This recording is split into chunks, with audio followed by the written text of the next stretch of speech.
살아계신 하나님, 이 밤에도 각각 가정에서 초소에서 예배하는 주의 성도들에게 말씀을 통해 찾아가 주시며 오늘 이 교회 본당에 나와서 주님을 예배하는 주의 백성들에게 주님 찾아와 주셔서 말씀 속에서 길을 찾도록 주님 도와 주시옵소서.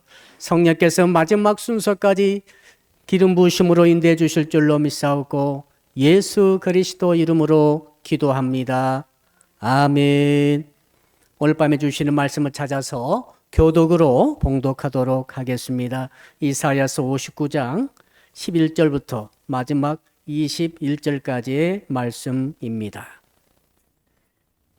이사야서 59장 11절부터 21절 마지막 절까지를 읽을 때에 제가 먼저 이사야서 59장 11절의 말씀을 읽겠습니다. 우리가 곰같이 부르짖으며 비둘기같이 슬피 울며 정의를 바라나 없고 구원을 바라나 우리에게서 멀도다.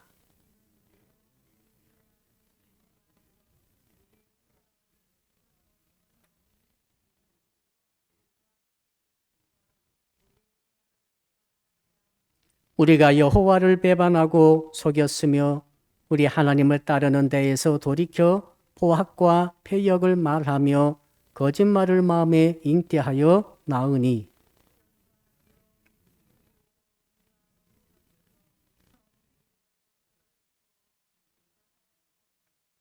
성실이 없어지므로 악을 떠나는 자가 탈취를 당하는도다.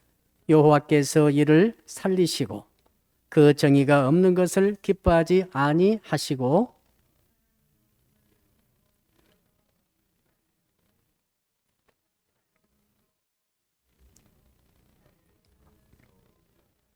공의를 갑옷으로 삼으시며 구원을 자기의 머리에 써서 투구로 삼으시며 보복을 속옷으로 삼으시며 열심을 입어 겉옷으로 삼으시고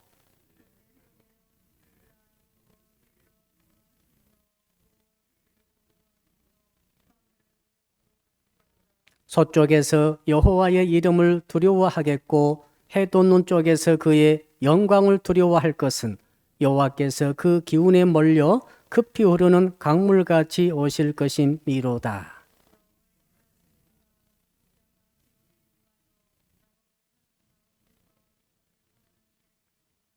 같이 21절을 읽겠습니다. 여호와께서 이르시되 내가 그들과 세운 나의 언약이 이러하니 곧 네 위에 있는 나의 영과 네 입에 둔 나의 말이 이제부터 영원하도록 내 입에서와 내 후손의 입에서와 내 후손의 후손의 입에서 떠나지 아니하리라 하시니라. 여호와의 말씀이니라. 아멘. 오늘 본문의 말씀에 제목 같이 한번 따라 할까요? 친히 구원해 주시는 하나님을 믿는 신앙을 가집시다. 옆사람 인사합시다. 늪지대를 조심합시다.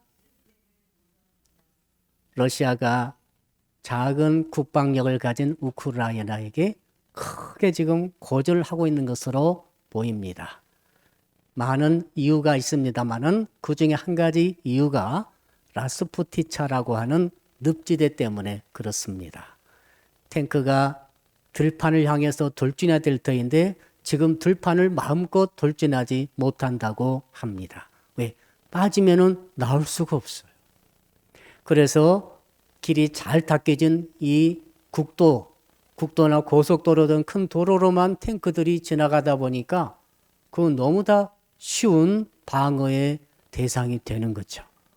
그 저격병들이 숨어 있다가 탱크, 장갑차, 병사 할 것 없이 줄줄이 솟아 들어오니까 얼마나 잡기가 좋겠습니까? 그래서 그만큼 늪지대 때문에 러시아가 크게 지금 고전하고 있다. 이렇게 보는 분들이 많이 계십니다. 지금 본문에 나와 있는 이스라엘 백성들은 죄악의 늪에 빠졌어요. 그러니까 죄악의 늪에 빠지니까 마치 탱크가 자동차가 늪에 빠진 것처럼 앞으로도 못 가고 뒤로도 못 가는 거죠. 그래서 늪은 굉장히 조심해야 됩니다. 늪이 뭐라고요? 죄악입니다. 내가 나도 모르게 죄악에 빠져 있는 것, 죄를 행하는 것, 죄를 말하는 것, 죄악을 품는 것, 죄악 속에 서로 지내는 것, 이런 것들이 굉장히 나의 영적인 상황에 있어서는 늪지대에 빠진 것처럼 된다 그 말이죠.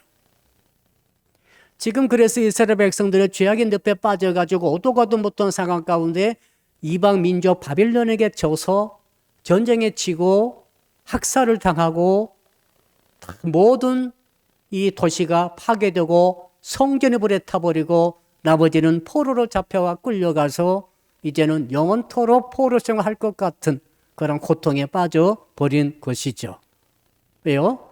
죄악의 늪에 빠지게 되면은 하나님의 백성에게 가장 중요한 하나님과 관계가 연결이 끊어진다고 그랬지 않습니까? 하나님과 연결이 생명과 같은 거죠. 성도 여러분들은 세상에 돈줄이 생명 같고 같다 하지만 그렇지 않습니다. 하나님과 연결이 생명의 줄이라고 믿습니다. 그런데 죄악의 늪은 뭘 끊어버리는가 하면은 다른 거 그대로 두고 이 생명줄은 하나님과 연결을 끊어버리는 것이죠. 그러면 그 결과로서 이제는 여러 가지 것들이 차츰 끊어지면서 완전히 늪에 빠져버리게 된다. 늪에 빠진 인생은 영적으로는 뭡니까? 죄악에 빠진 것이고 하나님과 연결이 끊어진 상태다. 이렇게 보면 되겠습니다. 자, 이런 상태에서 오늘 본문에부터는 이제 11절부터는 이제 이 이사야 선지자가 말했던 대상이 조금 바뀌어요. 지금까지는 너희가 이렇게 죄를 지었고 너희가 이랬고 2절에도 그랬죠. 오직 너희의 죄악이 너희와 너희 하나님 사이를 갈라놓았고 너희 죄가 그 얼굴을 가리어서 너희에게서 듣지 않으시게 함이니라. 너희가 몇 번 나옵니까? 5번 나옵니다. 여러분, 누가 내게 와가지고 네가 이렇게 한다고 자꾸 말하게 되면은 그 사람은 빠지고 나만 해당되기 때문에 굉장히 마음이 불편해지게 되죠.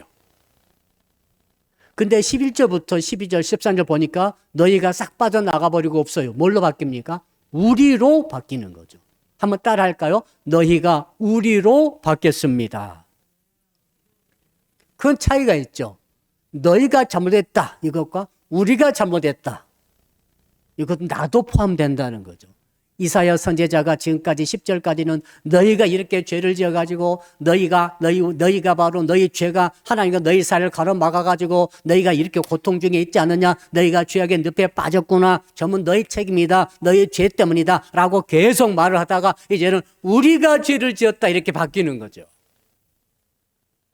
이건 커다란 시각의 변화가 오고 있다 하는 것이죠.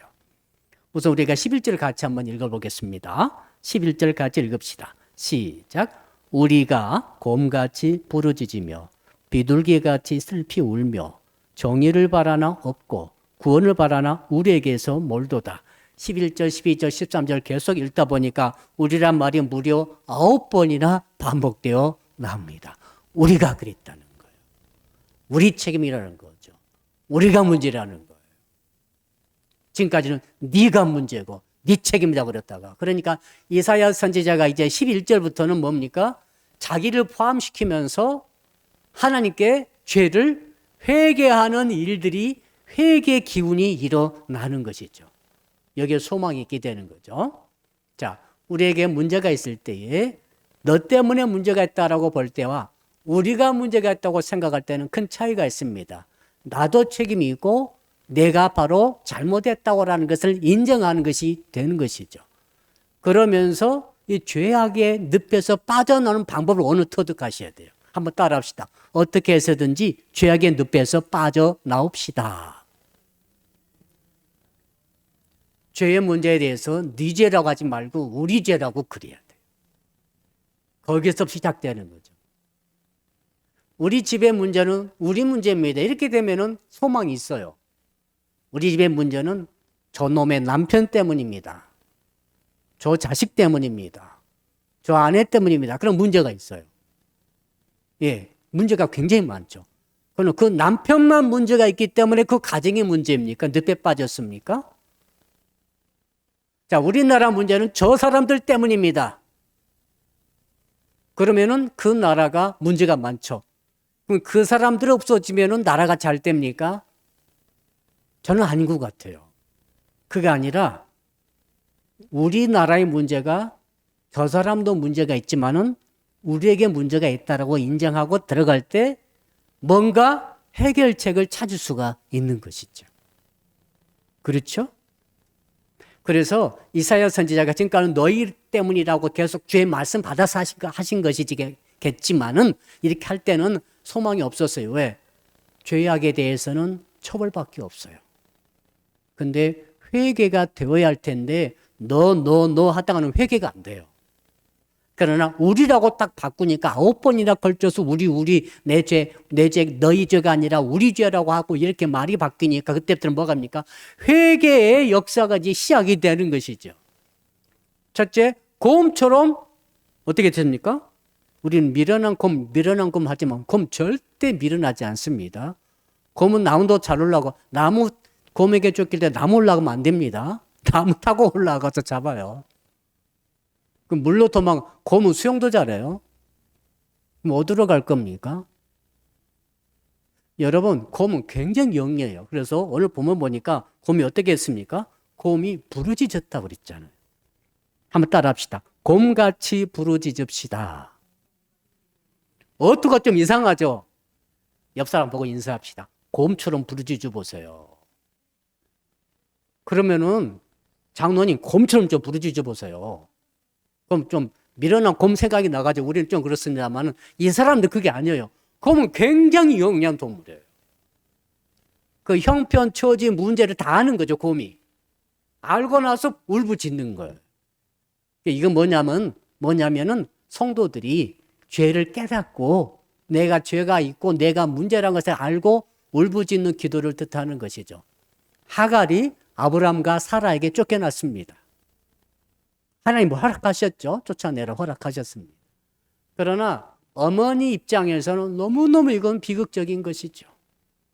그래서 그 어린 이스마엘을 데리고 광야로 나가가지고 이제 떡 한 보따리하고 물 한 주머니가 떨어졌어요. 떨어지면 이제 광야에서 앉아서 이제 말라 죽는 거죠. 그래서 살 한바탕이니까 100m 떨어진 것에 아들이 이스마엘이 물 달라고 목말라 죽어가고 있습니다. 친히 옆에 있을 수가 없어가지고 100m 떨어진 곳에 앉아가지고 쳐다보고 있는데 아들이 말라 죽어가는 모습을 바라보는 어미의 심정이 어떻겠어요? 그때 하갈이 어떻게 합니까? 소리내어 울죠. 그때 그게 바로 뭐냐면 곰처럼 울부짖었다 이거. 그때 하나님께서 나타나셔서 하갈의 울부짖음을 다독이면서 내가 너의 아들을 큰 민족의 조상이 되게 해주겠다라고 약속의 말씀을 주시죠. 여러분 문제가 생기면은 곰처럼 울부짖는 여러분 되시기를 축복합니다. 뭔가 해결이 없었는데 늪지대에 빠졌는데 해결이 시작이 되는 거예요. 지금 우리나라도 그렇고 교회도 그렇고 개인도 그렇고 가정적으로도 그렇고 늪지대에 빠져서 오도 가도 못하고 답답하신 분들이 굉장히 많게 느껴집니다. 그때 우리가 해야 할 일은 뭡니까? 곰처럼 울부짖는 일인 줄로 믿습니다. 하나님 앞에. 두 번째는 뭐라고 그랬습니까? 비둘기처럼 한번 따라할까요? 비둘기같이 슬피 웁시다. 비둘기는 순결의 상징이기도 합니다만 성령이 비둘기같이 예수 그리스도에게 임하신 적이 있다고 성경이 기록되어 있죠. 그런데 비둘기의 또 다른 상징은 슬픔이에요. 비둘기가 구구구 울 때 이건 슬프다. 이걸 느낌으로 표현을 하는 것이죠. 자, 그러니까 여러분 어떻습니까? 비둘기가 울 때 언제 울었는가 하면은 비둘기 울듯이 했던 사람이 있죠. 히스기야이죠. 히스기야가 자기 목숨이 이제는 얼마 남지 않아서 죽을 준비하라고 하는 하나님의 말씀을 듣고 나서 히스기야가 어떻게 했습니까? 하나님 앞에 나가서 슬피 울었죠. 그때 우리 하나님께서 이 히스기야를 살려주십니다. 15년 생명을 연장시켜 주십니다. 그 일을 경험하고 나서 히스기야가 이사야서 38장에서 이렇게 노래하고 있죠. 나는 제비같이 학같이 지족이며 비둘기같이 슬피 울며 내 눈이 쇠하도록 앙망하나이다. 여호와여 내가 압제를 받사오니 나의 중보가 되옵소서. 거기 비둘기같이 슬피 울었다 고백하고 있죠. 여러분, 베드로같이 슬피 운 결과 어떻게 됐습니까? 죽을 사람이 살아나는 거예요. 무려 15년간 생명이 연장된 것입니다. 그러므로 지금 이 본문을 딱 생각해 보니까 지난주부터 죄악의 늪에 빠져가지고 하나님과의 생명길이 끊어져서 이렇게 단절되어진 상태에 있었던 그 유대 백성들이 포로로 잡혀가가지고 오도 가도 못하는 상태에서 모든 능력이 차단된 상태에서 고통증이 있을 때에 전부 자기 죄 때문에 그랬는데 이사야 선지자 한 사람이 나타나서 죄의 말씀을 대언할 때 이제 너희 죄가 아니라 우리 죄다 라고 하면서 곰처럼 울부짖고 비둘기처럼 슬피 울기 시작할 때 드디어 문제가 해결되는 시작이 됐더라. 직접 막 응답이 쏟아져가지고 그렇게 기도하자마자 곰처럼 울부짖자마자 비둘기처럼 슬피 울자마자 막 일이 해결되고 문제가 해결되고 회개가 터지고 이런 건 아니었어요. 가만히 읽어보니까 그건 아직 해결이 완전히 되지 않았음에도 불구하고 뭔가 바람이 불어오기 시작하는 거죠. 지금 벚꽃이 많이 피었더라고요. 많이 졌죠 이제. 봄바람이 불어오면은 아무리 추운 겨울이 있다 할지라도 물러가고 꽃이 피어나는 줄로 믿습니다. 자, 성도 여러분 이걸 명심하시고 어느 또 저희들이 이 말씀 붙들고 때로 곰처럼 때로 비둘기처럼 때로 울부짖고 때로 슬피 울면서 하나님께 간구할 필요가 있음을 깨닫습니다. 이 은혜가 있으시길 주님으로 축복합니다. 그러면 반드시 이제 변화가 오는 것이죠. 자, 그래서 이스라엘 사람들이 회개를 시작합니다. 따라합시다. 회개가 시작되면 살아납니다. 그래서 12절부터 쭉 보게 되니까 이스라엘 사람들이 4가지 죄를 인정하고 있어요. 어떻게 인정합니까? 우리 12절 같이 읽어봅시다. 12절 시작. 이는 우리의 허물이 주의 앞에 심히 많으며 우리의 죄가 우리를 쳐서 증언하오니 이는 우리의 허물이 우리와 함께 있음이니라. 우리의 죄악을 우리가 아나이다. 우리의 죄악을 내가 압니다. 우리의 죄악을 우리가 압니다. 우리의 허물이 심히 많습니다. 다 무슨 고백입니까? 나의 죄를 인정하는 거죠. 나의 죄를 인식하는 거예요. 내가 나의 잘못을 인식할 때 문제가 크게 해결됩니다. 그렇죠?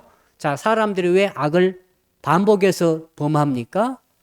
자기가 잘못하고 있다고 인정하지 않기 때문에 그래요. 내가 잘못된 생각과 잘못된 행동과 잘못된 언행을 하고 있다는 사실을 인정하지 않으면 계속 그것을 반복합니다. 아주 중요한 원리입니다. 러시아가 계속 잘못할 수 있습니다. 이 지도자가 러시아 국민들의 생각을 안 바꾸는 한 계속 반복하는 거예요. 지금 끝까지 한다고 하지 않아요. 그렇죠? 끝까지 하다가 어디까지 가겠어요? 끔찍합니다. 핵이 터질 수도 있고 말이죠. 끝까지 하다가는 어떤 일이 있으면 생각을 바꿔야 되거든요. 인식을 해야 되구나. 내가 군사력이 약하구나. 이렇게 가서는 너무 많은 무거운 사람이 죽겠구나. 너무 무거운 사람이 죽지 않아요? 이유가 뭡니까? 그걸 계속 버리지 않고 고집하고 있으니까 끝까지 가겠다는 거예요, 지금. 어디까지 갈까요? 이 끔찍하게 생각할수록 끔찍합니다. 지금 12절 보니까 이제는 그거 아니란 거죠. 우리가 우리 죄악을 압니다. 나의 허물이 산처럼 쌓여 있군요. 그동안은 무슨 허물입니까? 무슨 죄입니까? 이렇게 딱 잡아떼던 사람들이 이제는 이 고통 가운데 이사야 선지자 통해서 이제 같이 회개의 기운이 불고 있는 것이죠. 저는 사랑 성도 여러분들이 나는 잘못이 하나도 없다는 그 늪지대에서 빠져나오기를 축복합니다.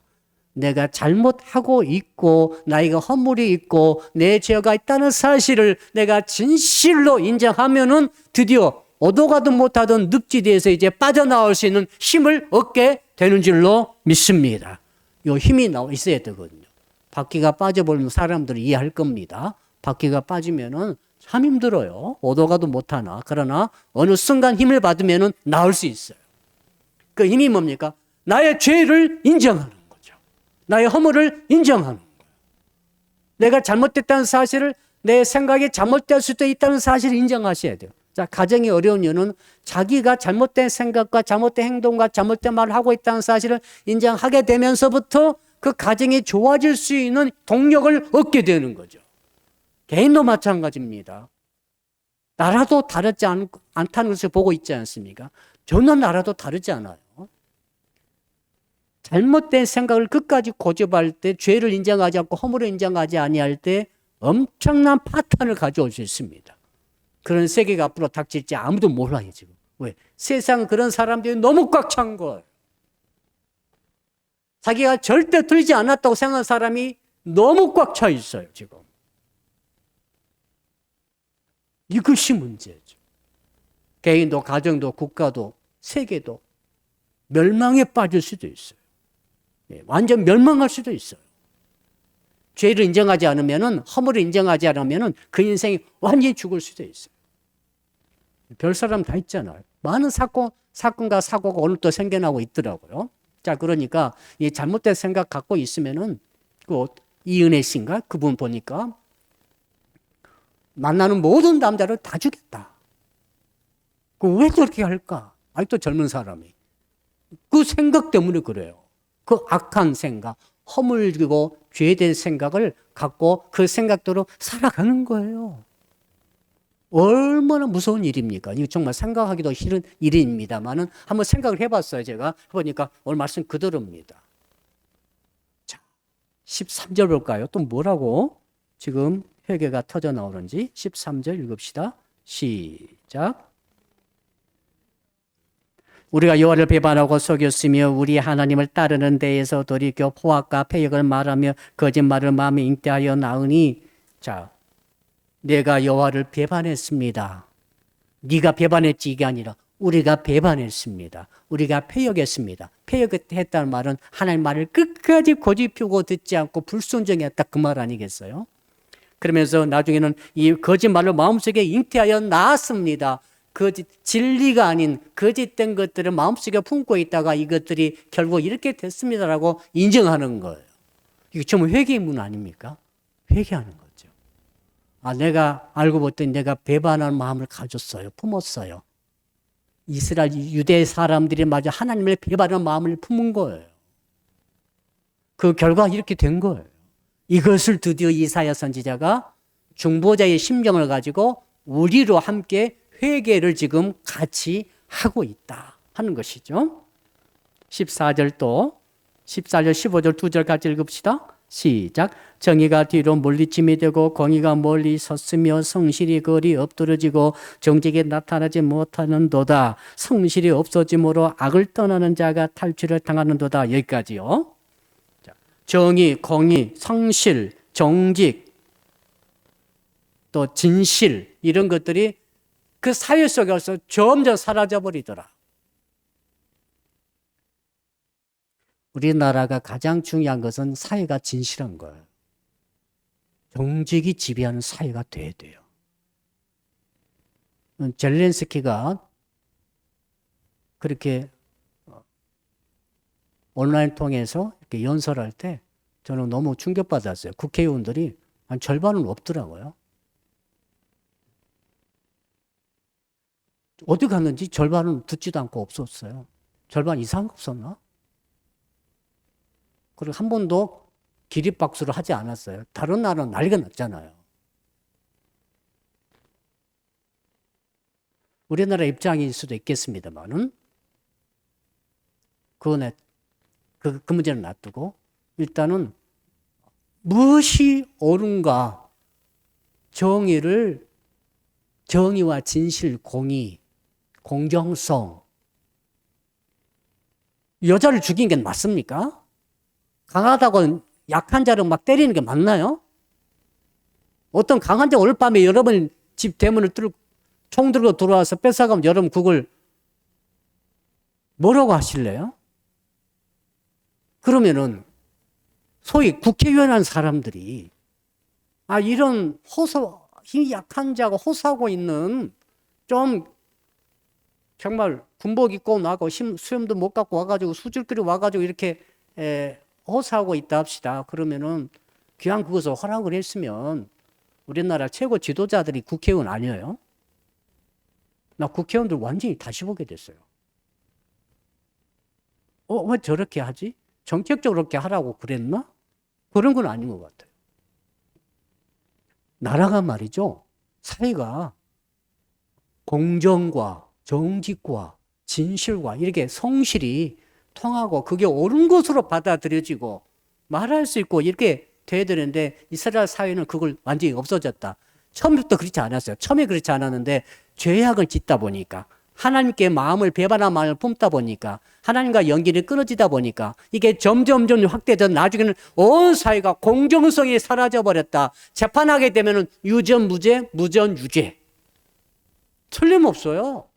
힘 가진 자, 권력 가진 자, 무기를 가진 자 이런 자들이 득세하고 공정성을 무너뜨리고 질서가 없이 만들어버리는 그런 사회로 전락해서 하나님께서 그걸 말씀하시는데 이제서야 이제 포로로 잡혀가가지고 정말 오도 가도 못하고 고통받고 있을 때에서야 이사야 선지자 말을 들으면서 이제 회개하는 것입니다. 우리에게 공정성이 없었습니다. 우리가 정직하지 못했습니다. 그럼 정치 지도자들이 말이죠. 무슨 나라 지도자이든 정치든 경제든 사회든 교육이든 문화든 종교이든 관계없이 이 지도자들이 말이죠. 이 정직을 잃어버리고 양심을 잃어버리고 공정성을 잃어버린다고 한다면 그 밑에 일반 백성들은 물어볼 것도 없는 거죠.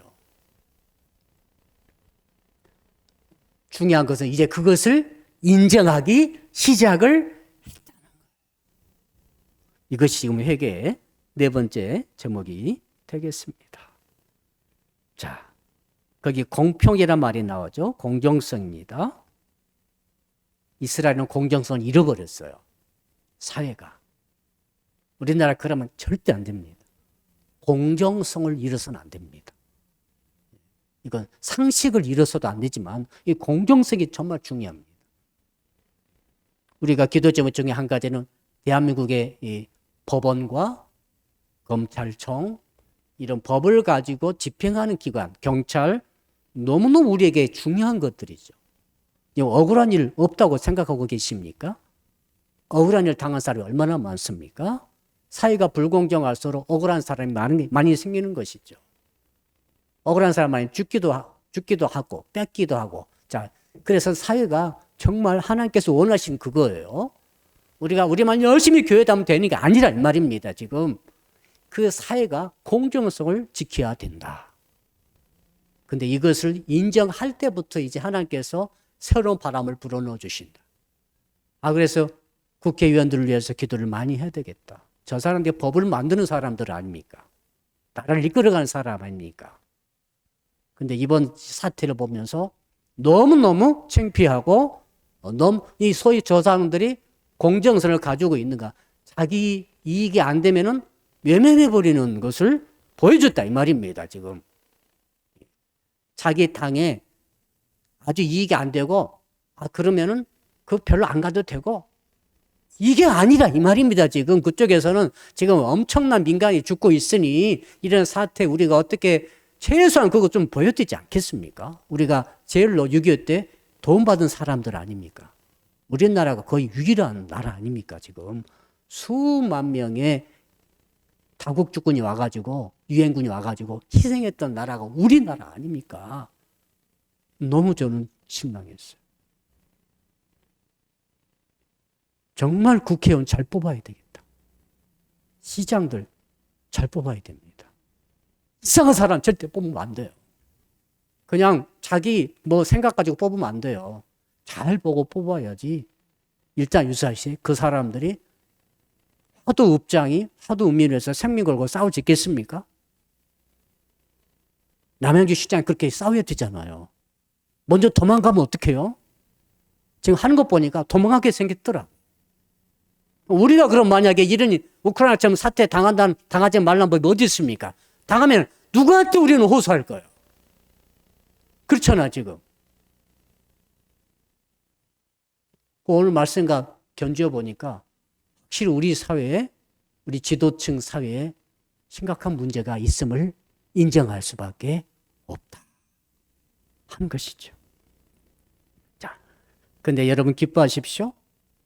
하나님께서 딱 보시니까 이스라엘 사람들이 늪에 빠진 거예요.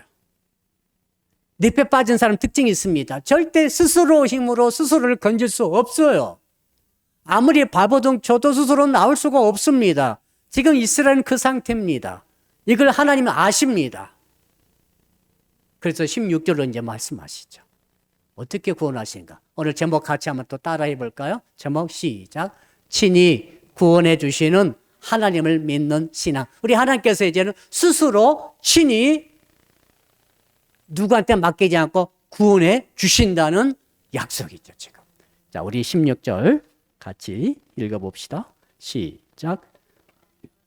보시며 중재자가 없음을 이상히 여기셨으므로 자기 팔로 스스로 구원을 베푸시며 자기의 공의를 스스로 의지하사. 사람이 없음을 보시고, 여기서 사람은 도울 사람이에요. 도울 사람, 헬퍼. 지금 이스라엘이 영적으로 그렇게 선이 단절되어 있고 또 육체적, 물질적으로는 완전히 세상에 붙잡히고 바벨론의 포로로 잡혀가서 오도 가도 못하는 상태에 있는데 누가 와야 될 것 아닙니까? 누가 와서 건져 내줘야 될 거 아닙니까? 지금 헬품이 해도 아무도 사람이 없는 거예요. 사람이. 하나님 보실 때 사람이 없어요. 그 다음에 중재자. 중재자는 뭡니까? 중재자가 진짜로 중요합니다. 중재자는 뭡니까? 하나님과 그 문제 있는 사람 사이에 끼어들어가지고 하나님, 이 사람 지금 기도할 힘도 없어요. 기도할 믿음도 없어요. 제가 기도합니다. 이 집사를 좀 도와주세요. 이 영혼을 좀 도와주세요. 이 영혼을 구원해 주세요. 하고 이미 예수 믿는 사람이라면 이 어려움에서 벗어나게 해주세요. 중재자가 필요한 거죠. 그런데 하나님 딱 보시니까 이스라엘을 돕는 사람, 직접 도와준 사람도 없고 중재자도 없더라. 그 말 아니겠어요? 그래서 하나님께 어떻게 하시려 했습니까? 그게 참 이상하구나. 이 말은 이거 정말 있을 수 없는 일인데 너희들을 스스로 건지지도 못하고 너희들을 건져줄 돕는 자도 없고 너희들을 위해서 중재하는 자도 없다. 이건 너무너무 이상하구나. 정말 이상하단 말이 아니라 이런 일은 절대 있어서는 안 되는데 이런 일이 실제 너희들에게 있구나. 성도 여러분, 여러분을 위해서 중재하는 자가 있나요? 중재해 주신 분이 계십니까? 여러분을 정말로 돕는 자가 있습니까? 문제 생겼을 때. 자, 이스라엘은 없었다는 거고 그게 이상한 일이라는 거예요. 근데 하나님께서 그렇게 말씀하시죠. 여기 있었으므로 자기의 팔로, 하나님 팔입니다. 하나님의 팔로 스스로 구원을 베푸시며 자기의 공의를 스스로 의지하사. 그래서 이제 구원하신다는 이야기가 쭉 마지막 절까지 나오는 거죠. 스스로 뭡니까? 나 하나님이 직접 하겠다는 거예요. 이제. 사람이 없으므로, 중재자가 없으므로 내가 하겠다는 거죠. 이제 공의도 내가 스스로 내 공의를 의지하겠다. 하나님의 공의가 예수 그리스도 아닙니까? 이 죄와 허물로 저주받아 죽어 마땅한 지옥과 마땅한 이 세상의 모든 사람들을 어떻게 합니까? 예수께서 그 모든 죄를 다 짊어지시고 지금 순환중환 아닙니까? 십자가에 못 박혀 달려 돌아가셔서 대속을 완성하심으로써 공의를 얻게 됐죠. 예수님의 공의를, 하나님의 공의를 예수의 십자가 대속의 죽음을 통해서 죄인들에게 나눠주신 것이 은혜죠. 이거 하나님이 하신 거죠. 여러분의 죄를 위해서 여러분 무슨 일을 하셨어요? 우리는 내 원죄, 자범죄, 조상이죄 할 것 없이 내가 죄를 위해서 한 것이 아무것도 없어요. 해결 안 돼요. 죄는 늪입니다. 죄는 빠지면 죽음이에요. 이제 죽게 되는 거죠. 인생처럼 불쌍한 존재 없어요. 인생은 너무너무 불행한 거예요.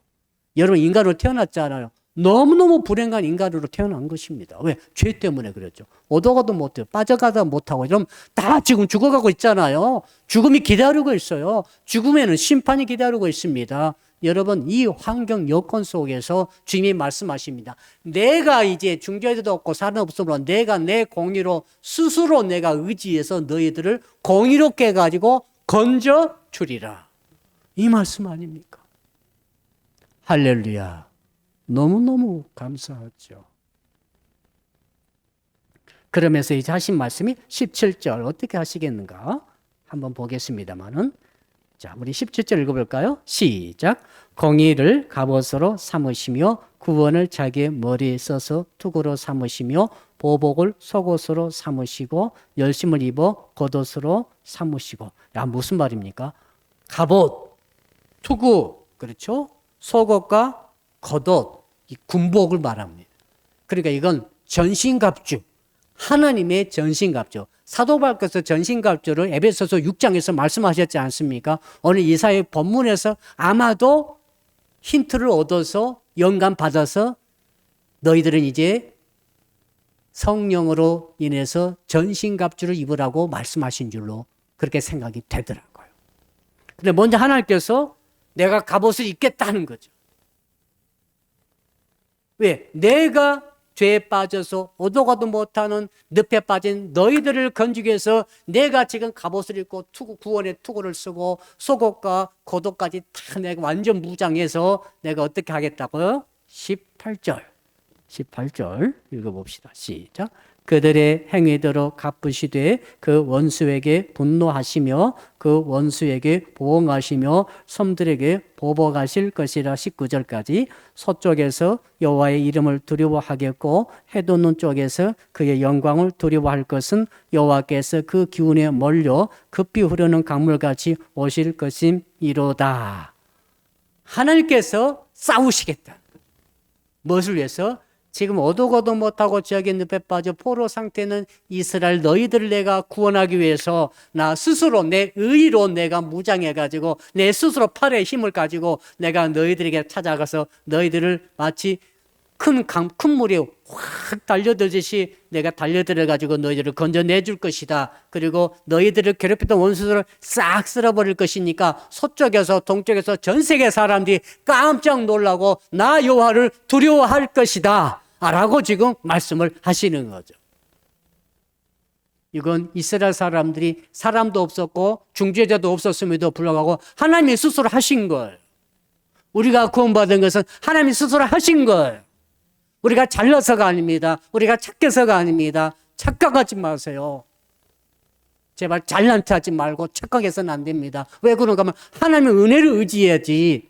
나의 잘난과 나의 착함과 나의 올바름과 나의 헌신을 의지하면 그 사람은 안 되는 거예요. 그 사람은. 왜? 은혜가 안 와요. 나의 열심을 가지고 내가 구원받는 것, 늪에서 빠져나온 것 절대 아닙니다. 내 열심으로 안 되는 거예요. 그래서 하나님이 해 주셔야 된다 것 아닙니까? 그게 뭡니까? 하나님의 갑옷을 입고 하나님의 갑옷 아닙니까? 하나님의 능력으로 일을 하신다는 것 아니겠습니까? 그래서 여러분 이제 20절에 뭐라고 하는 거 봅시다. 우리가 그럼 할 일은 아무것도 없습니까? 우리 할 일은 그 아무것도 가만히 있어야 되겠습니까? 내 뼈 빠지고 그냥 가만히 비둘기처럼 구구구 울고 있고 거북처럼 우르짖고만 있을까요? 했더니 주께서 하신 말씀이 20절이죠. 여러분 20절 읽어봅시다. 시작.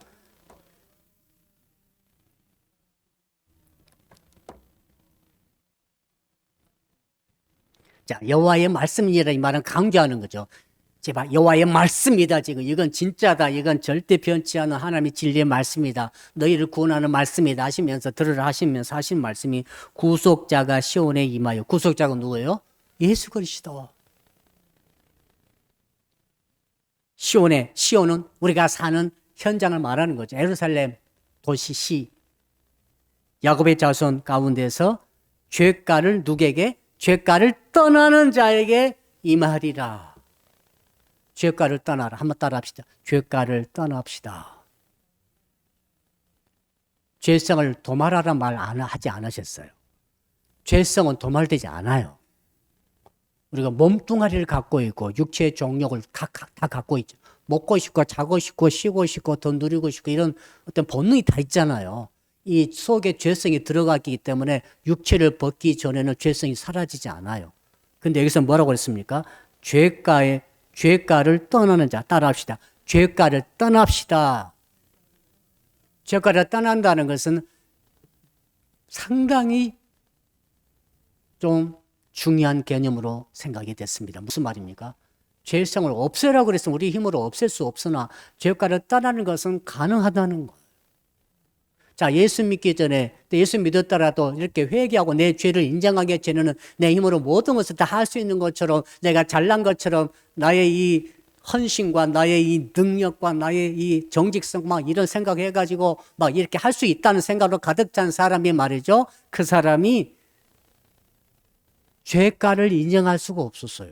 그러나 이제는 죄가를 인정한다는 것은 자기 자신의 죄성을 인정하고, 죄 지면 죄를 인정하고, 아까 네 가지 말했잖아. 정직도 없고 진실도 없고 공정성도 없고, 아까 좀 말했죠. 마음속에 죄를 품어가지고 요와 배반하는 마음도 잉태해가지고 그것도 태어나고 막 이러면 허물이 산처럼 쌓여있고 죄가 산처럼 쌓여있고 다 고백을 했지 않습니까? 이렇게 나의 죄를 인정하고 나를 죄를 고백하면서 그 사람은 죄가를 점점 떠나게 되는 거죠.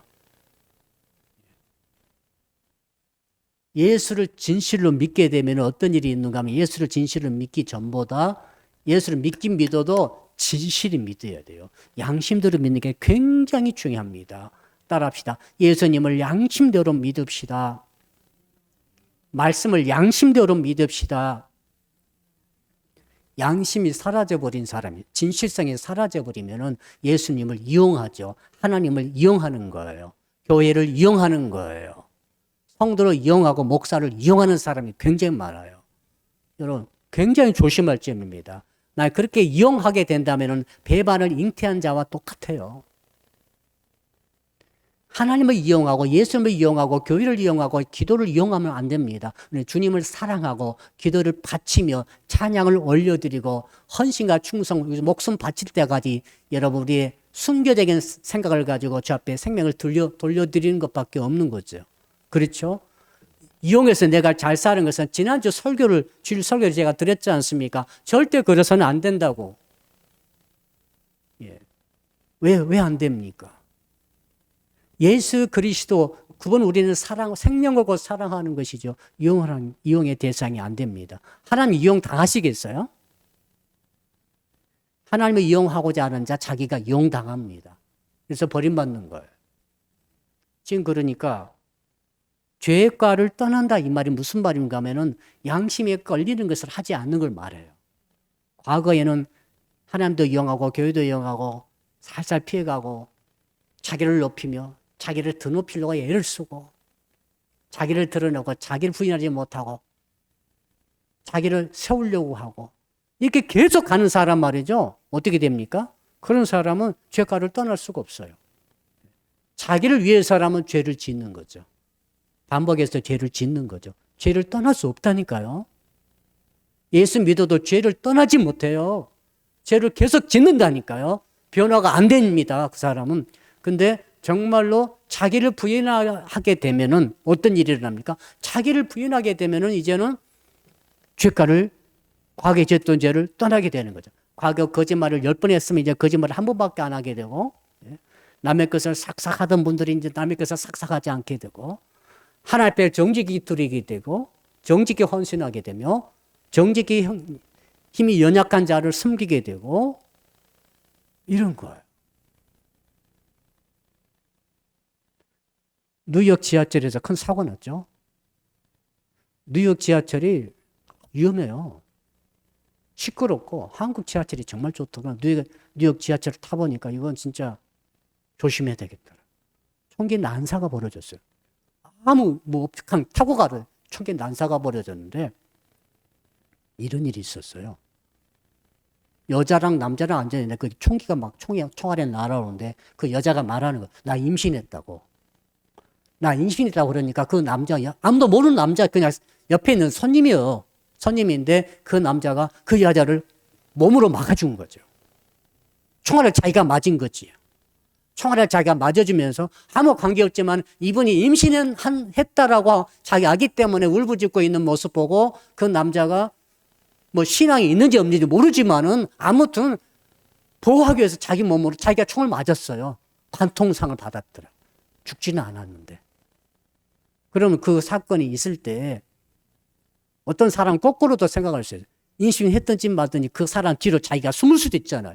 그 약한 여자를 앞으로 딱 하고 자기는 숨을 수도 있잖아요. 총 안 맞으려고. 근데 그 사람 자기가 맞고 임신한 여자를 보호했잖아요. 어떤 사람 자기 울분 때문에 총막 임신부든 누구든 다 죽이는 사람도 있고. 자, 그러니까 말이죠. 정말로 죄가에서 멀어진다는 양심이 살아있는 걸 말하죠. 사람이 예수 믿을 때 양심 없이 예수 믿으면 안 돼요. 왜 안 되는가 하면 양심이 없다는 것은 하나님을 이용하는 거죠. 가룟 유다와 하나도 틀리지 않습니다. 본질은 가룟 유다와 똑같아요. 예수님의 그 권세와 능력과 돈과 세상의 그 이름 다 이용하려다가 안 되니까 팔아먹은 것 아닙니까? 다를 바가 하나도 없어요. 그래서 예수 믿을 때 우리는 오직 믿으면 된다. 이거 아니죠. 믿음이라는 것은 그 속에 뭐가 있습니까? 진실성과 정직성과 양심이 다 들어가 있는 거죠. 이렇게 예수 믿으면 어떤 일이 있습니까? 죄가를 떠나게 된다는 거죠. 우리가 죄 때문에 예수 믿었는데 예수 믿음에도 불구하고 죄를 계속 짓고 계속 도둑질을 하고 있고 계속 거짓말을 하고 있고 계속 남을 해치고 있고 계속 마음이 교만해 있고 계속 나만 내 자기를 높이려고 애를 쓰고 있다는 그 사람은 지금 잘못된 거다 이 말이죠. 죄가에서 떠나지 못하기 때문에. 근데 이사야가 이제 우리 하면서 회개를 하는 거죠. 동일시 회개라고 그러죠. 민족의 죄를 내 죄로 알고 너의 죄를 나의 죄로 알고 회개하는 가운데 하나님께서 이제 이렇게 나옴으로 이렇게 내가 친히 전신가지 있고 너희를 지켜주리라 하면서 하신 말씀 마지막 21절 읽고 마치겠습니다. 21절 시작. 여호와께서 이르시되 내가 그들과 세운 나의 언약이 이러하니 곧 네 위에 있는 나의 영과 네 입에 둔 나의 말이 이제부터 영원하도록 네 입에서와 네 후손의 입에서와 네 후손의 후손의 입에서 떠나지 아니하리라 하시니라. 여호와의 말씀이니라. 말씀과 영이 무슨 말이냐? 성령을 주시겠다 이 말이죠. 성령을 주셔서 성령에 따라서 양심을 새롭게 해서 말씀대로 살아감으로 그것이 너희 후손 대대로 있게 해주겠다. 예수 믿는 것은 가짜로 예수 믿을 수가 없어요. 결국 성령의 감동받고 성령의 내주가 있고 성령으로 예수를 주로 고백한 사람은 거짓으로 예수 믿을 수 없고 그 다음에 예수를 이용할 수 없어요. 그러니까 예수를 이용하는 사람은 자기를 높이며 예수를 높이는 게 아니라 베드로 그랬잖아요. 예수는 절대 죽지 마세요. 누구를 위해서? 자기를 위해서. 예수 당신 죽어버리면 내가 어떻게 됩니까?